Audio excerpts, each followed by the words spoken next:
สบายดีท่านผู้ชมที่เคารพทุกท่านในขณะที่พวกเราได้ยินและได้เห็นพวกยูทูบเบอร์สำนักข่าวทั้งมืออาชีพและสมัครเล่นของประเทศเพื่อนบ้าน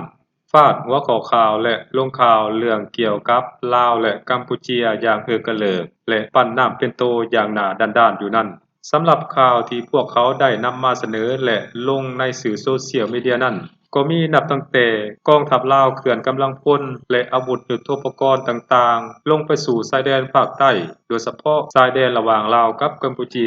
ทั้งนี้ก็เพื่อเกียมจัดการและเผชิญหน้ากับกองทัพของกัมพูชีนั่นเองการออกข่าวว่าประเทศกัมพูชีนั้นได้ลุกล้ำหรือล้ำอธิปไตยของประเทศลาวซึ่งเรื่องดังกล่าวนั้นมันเกิดขึ้นมาหลายปีและก็ได้แก้ไขร่วมกันสำเร็จเป็นที่เรียบร้อยแล้ว นับไปกว่านั้นพวกเขายังได้กล่าวหาให้คนกัมพูชีว่ามาขอซื้อเอาสัญชาติลาวทั้งนี้ก็เพื่อจุดประสงค์ต้องการกลับไปซอกเวียกเหตุงานทำในประเทศเพื่อนบ้านหรือว่าประเทศไทยนั่นเองนอกจากนั้นก็ยังมีการออกข่าวมาให้เห็นในแต่ละวันว่าน้ำมันและสินค้าประเภทอื่นๆที่ไทยส่งมาขายในประเทศลาวนั้นแม้นถูกส่งผ่านจากประเทศลาวไปสู่ประเทศกัมพูชีหมายความว่าสินค้าเหล่านั้นพวกเขากล่าวหาว่าลาวเป็นตัวแทนหรือว่าเป็นนายหน้าในการซื้อสินค้าเพื่อส่งเขาไปขายในประเทศกัมพูชีนั่นเองตามสังเกตการฟาดหัวข้อข่าวและการลงข่าวของพวกเขานั้นมันคล้ายๆกับว่าต้องการให้ลาวกับกัมพูชีนั้นมีการพิดของต้องเถียงกันมีการพิดใจกันกลายเป็นศัตรูกันแล้วยกกำลังมาหำหั่นหรือว่ามาประหับประหารกันในที่สุด สิ่งนี้น่าจะเป็นจุดประสงค์ของบรรดายูทูบเบอร์และสำนักข่าวทั้งมีศาลเจ้าและบ่มีศาลเจ้าทั้งหลายที่ต้องการเห็นลาวและกัมพูชีนั้นผิดของต้องเถียงกันว่าง่ายๆก็คือพวกเขาเห็นประเทศอื่นถือกันบ่ได้พวกเขาอยู่บ่เป็นสุขฉะนั้นพวกเขาจึงพยายามสร้างความบาดหมางใจให้เกิดขึ้นระหว่างประเทศลาวประเทศกัมพูชีประชาชนลาวและประชาชนกัมพูชีอยู่ตลอดเวลา ส่วนว่าผู้ที่เข้าไปติดตามนั้นก็มีทั้งผู้ที่มีความรู้ความสามารถและมีเหตุผลรู้จักแยกแยะผิดถูกชั่วดีอีกส่วนหนึ่งบ่ฮู้ว่าลงมาแต่ดาวใดก็บ่ฮู้หรือว่าหิวแสงก็อาจจะเป็นไปได้จริงมีความคิดเห็นในแบบที่เห็นดีเห็นงามกับการนำเสนอข่าวในลักษณะแบบนี้ในขณะที่พวกเขาพยายามสร้างภาพให้ลาวกับกัมพูชีเป็นภาพที่มีแต่ความขัดแย้งเป็นภาพที่มีแต่ความรุนแรงพร้อมที่จะระเบิดสงครามกันได้ทุกเวลานั้น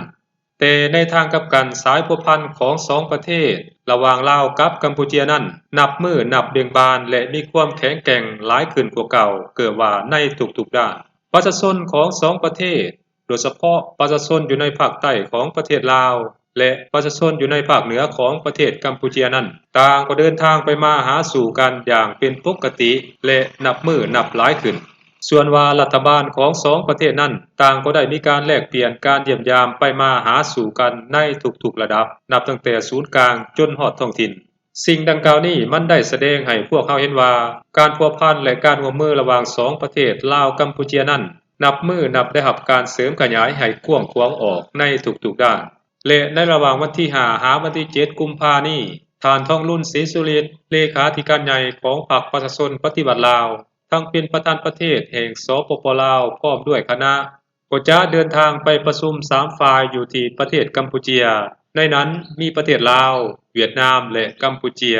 ส่วนว่าในระยะก่อนนั้นก็มีรัฐมนตรีจากบรรดากระทรวงต่างๆของ2ประเทศนั้นผลัดเปลี่ยนกันเดินทางเยี่ยมยามกันหลายขึ้นภาพที่มันปรากฏออกมานั้นมันสร้างแตกต่างกับบรรดายูทูบเบอร์นักสร้างคอนเทนต์และสำนักข่าวทั้งมีศาลเจ้าและบ่มีศาลเจ้าที่นำเสนอกันอย่างสิ้นเชิงท่านผู้ชมและภาพการร่วมมือของสองประเทศที่ปรากฏออกมานั้นมันน่าจะคัดหูคัดตาของพวกเขาหลายสมควรและก็คงเฮ็ดให้พวกเขาบ่มีความสุขกินบ่ได้นอนบ่หลับหลายวันอย่างแน่นอน เพราะสิ่งที่พวกเขาต้องการนั้นบ่แม่นความสนิทสนมหรือการร่วมมือกันแบบแน่นแฟ้นของสองประเทศนี้พวกเขาต้องการเห็นความขัดแย้งพวกเขาต้องการเห็นลาวกับกัมพูชีนั้นเปิดสงครามใส่กันอย่างเต็มอัตราศึกอันนั้นคือสิ่งที่พวกเขาต้องการและก็บ่แม่นความสัมพันธ์แบบนี้เป็นความสัมพันธ์ที่เรียบง่ายให้เกียรติซึ่งกันและกันแบบนี้ที่สำคัญทั้งลาวและก็กัมพูชีนั้น ต่างก็บ่มีไผหลงกลอุบายอยู่แย่ของพวกเขาแต่ประการใด เพราะฉะนั้นจึงเฮ็ดให้ยูทูบเบอร์นักสร้างคอนเทนต์และบรรดาสำนักข่าวทั้งมีศาลเจ้าและบ่มีศาลเจ้าทั้งหลายรู้สึกโดดเดี่ยวและมีปมด้อยอย่างบอกบ่ถูกฉะนั้นพวกเขาจึงต้องหาทางยุแย